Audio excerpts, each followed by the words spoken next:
भक्तांबर महास्तोत्र की जय,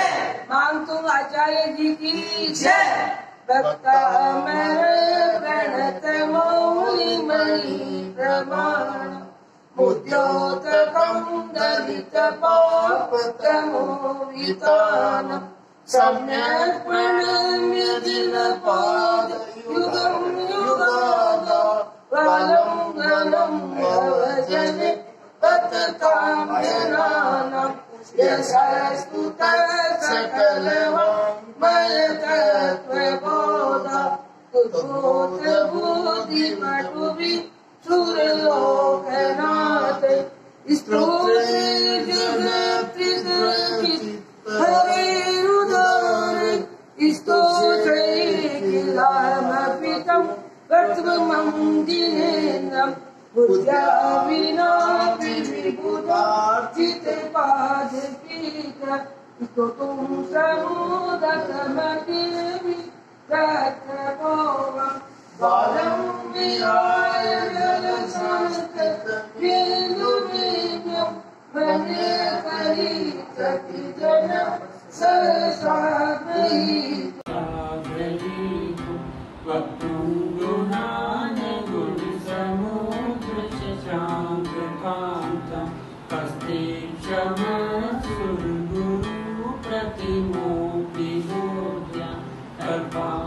काले पवनो गतनक्रचक्रं कोवातरी तुमलनं मुनिदिभुजाभ्यां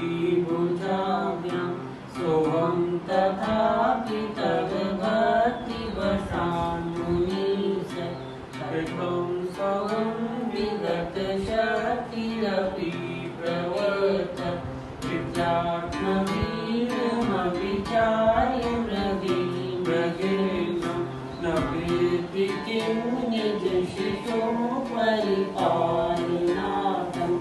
अपश्रुतं श्रुतवतां परिहासधामं प्रभक्तिर्विमुदनीकुरुदेवरामा यत्कोकिलकिलमदो मधुरं विरोधि तच्चान्द्रचारुकलिका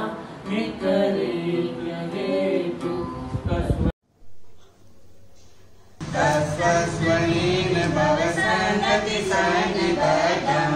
पापं क्षणाक्षयमुपेति शरीरभाजम् आक्रान्तलोकमलिनीशमशेषमासु सूर्यासु परमन्धकारं तद्वेति नामृतवसन्तवननयेन बारम्भयते तनुर्यापि तव प्रभावात् जेतो हरिशतशतामननीदलेषु मोक्षाफलश्रुतिमुपेति नन्दबिन्दो आस्ताप्तव सवनमस्तसमस्तदोषं तत्स्वाङ्गनापि जगता दुरतानि दूरे सहस्रकिरणे पुरते प्रवेव कर्माकरेषु जलजानि विकासभाजी नाट्याद्भुत भुवन भूषण भूतनाथ भूते गुणे भुवि भवन्त बनिष्ठुवन्त तुल्या भवन्ति भवतो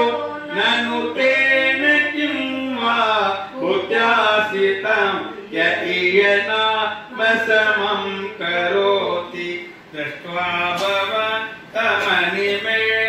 विलोकनीयम् नान्यत्र तोषभुपयाति जनस्य चक्षु पित्वापय शशिकर द्रुतिदुग्धसिन्धो क्षारं जलं जलनिधिरसितुपीच्छे ये शान्तरागसु रुचिभिः लोभिस्त्वं निपापितस्त्रिभुवने कन्दलाम्बभूत तावन्त एव खलु तेषणव प्रतिवं यत्ते समानमयरं नहि रूपमस्ति नेत्रहारी निर्शोष निर्जित जगत्कृतयोपमान बिम्बं कलम्बनयं त्वनिशारशस्य यदा सरे भवति पाण्डुपलाशकल्पं सम्पूर्णमण्डल शशाङ्ककलाकलाप शुभ्रागुणास्त्रिभुवनं तव लग्नयन्ति ये संश्रिता सिद्धजगदीश्वरनाथमेकं तस्तानिवारयन्ति जगतो यथेष्टं चित्रं किमत्र यदि ते त्रिशताङ्गनाभितं मनागपि मनो न विकारमार्गं कल्पान्धकालमरुताचलिताचलेन किमन्वराशिखरं चलितं कदाचित्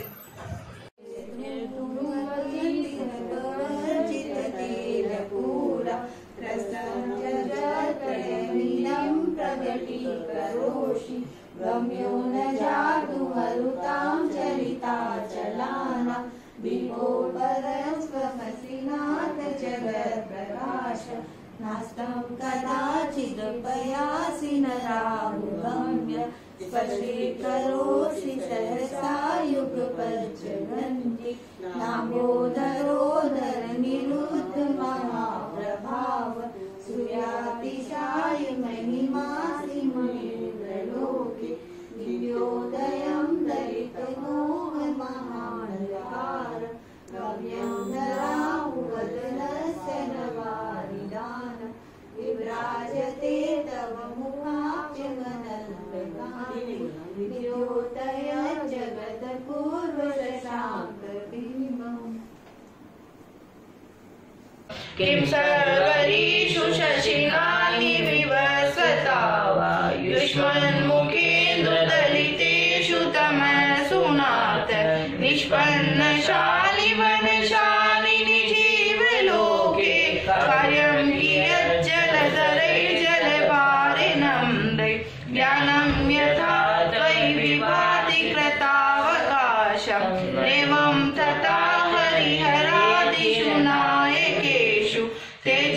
तेजस्फुरन्मनिषु याति यथा महत्त्वं नैवं तु काचि शकले किरणाकुलेऽपि मन्ये वरं हरिहरादय एव दृष्टा दृष्टेषु येषु हृदयं तैतोषिमेति किं वीक्षितेन भवता भुवेन नान्यः कश्चिन्मनोहरति नाथ भवान्तरेऽपि शतानि शतशो जनयन्ति पुत्रा नान्यासुतं तदुपमं जननी प्रसूता सर्वादिशो ददिति भानुसहस्ररश्मि प्राचीन दिग्जनयन् स्फुरन् सुजालम् तमामलन्ति मुनया परमं पुमासमादित्यवर्णममलं तमसा पुरस्तात् त्वमेव सम्यगुपलभ्य जयन्ति मृत्युम् नान्या शिवा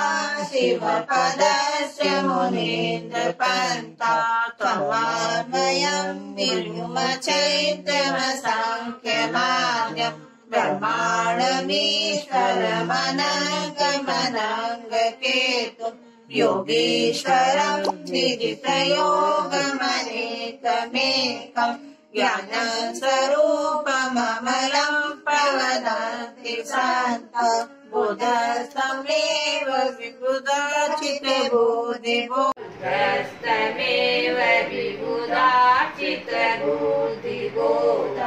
त्वं शङ्करोऽसि भुवनत्रयशङ्करत्वा दातासि धीरशिवमार्गविधेर्विधान व्यक्तं त्वमेव भगवन् पुरसोत्तमोऽसि तुभ्यं नमः त्रिभुवनाथ नारायणाथ तुभ्यं नमः श्रीतलामलभूषणाय तुभ्यं नमः श्रीजगत् परमेश्वराय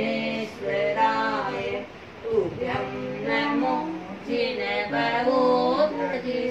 जिनबहोधरिशोषणाय को विस्मयोत्रयति नाम गुणैरशेषैस्तं सञ्चितो निरवकाशतया मुनीश दोषैरुपात्रविविधाशय जातगर्वै स्वप्नां करेऽपि न कदा चित्रवीक्षितोऽसि शोकतसचितमुण्डयोजे भावातिरूपमनलम् भवतो नितान्तम् स्पष्टोऽतिलस्मितासमसततमोऽमृतानम् विभम् रवो निरपयो सिंहासने मणिमयूखशिखा विचित्रे विभाजते तव वपु कनकावधातम् बिम्बम् यजविलसन्दशूलतावितानम् योगेदयादिशिरसि वृन्दावधात चलचामर चारु शोभम् विभ्राजते तव वपु करदोषकान्तम् उच्चस्य शोक शुचिनि हरिवारिधारा मोचैत्यस्तत्म सुरगिरि सासगोपम्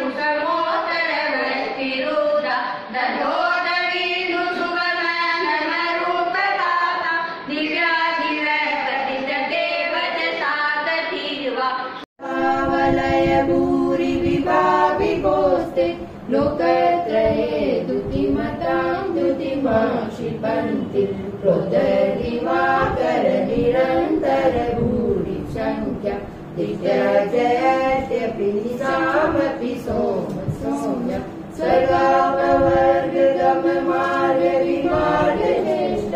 सधर्मतत्त्वकथने कपटुः विलोक्य दिव्यधनिर्मलदेवैषदात् सर्व भाषा स्वभाव परिणाम गुणे प्रयोज्य मुनीन्द्रे मनव पंकज पुंज कांति प्रयुल सन्नत मयूख शिखा विरामो पादो प्रदानि तव यत्र जिनेन्द्र दत्ता पद्मानि तत्र विबुधा परिकल्पयन् विबुधिरभुजिनेन्द्र धर्मोपदेशन विधो न तथा परस्य यादप्रभातिं दिनकृत् प्रहप्तकार तादकुटो ग्रहगणस्य विकाशनोऽपि क्षोतन्मदाविलविलोलकपूलमूल भ्रमद्भ्रमरनादविविधकोपम् एरावतावमिभमुद्धतमापतन्तं दृष्ट्वा भयं भवति भविताक्षितानाम्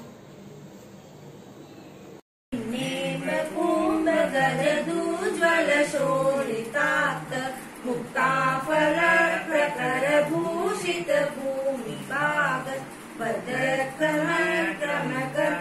हरिणाधिपोऽपि न क्रामसि क्रमयुगाचल संश्रितं ते कल्पान्तिकालपवनो गतवान्निकल्पम् दावानलं ज्वलितमुज्ज्वलमुत्स्फुलिङ्गम् विश्वं जगत्सुमिव सम्मुखमापतन्तं तन्नाम कीर्तनजलं शमयत्यशेषम् नीलकण्ठनीलं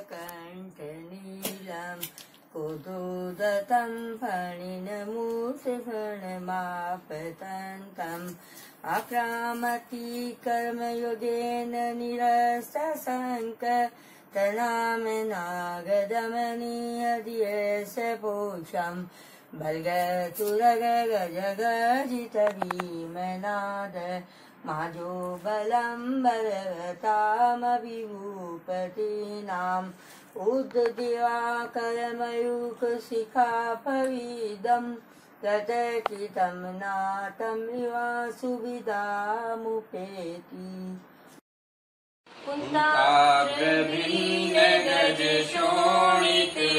कुन्ताग्रवीरगजशोणितवारिवाहे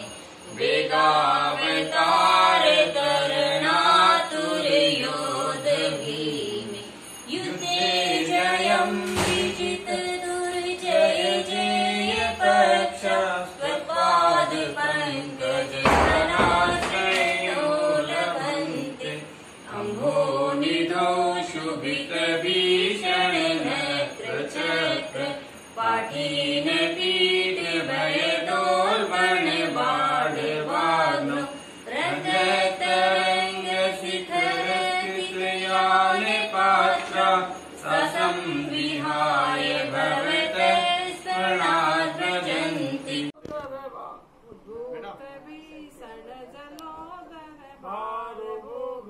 शोचं दशामुपगतास् जीविता सप्तपाद पंकजो दिग्देवा भवन्ति तुल्यरूपा आपाद्यकण्ठ मनुष्यङ्कलवेष्टिताङ्ग गाढं बृहेण कोटिनिवेष्टजङ्ग तन्नाम मन्त्रमनिशमनुज सदा स्वयं विगतबन्धवया अद्भुत विपेन्द्र मगराज दवानलाल संग्राम वारिधि मवोदर वन्दनोत्तम तस्यासुनां समुपयाति भयं विएव यस्तावकम् इष्टमिमं मतिमानधीते स्तुतध्वजं तव जिनेन्द्र गुणैर्निवर्जा भक्त्या मया विविधवर्ण विचित्रपुष्पा दत्ते जनो यदि कण्ठगताम्रजस्र समानतुङ्गमवसा समुपेति लक्ष्मी समानतुङ्गमवसा समुपेति लक्ष्मी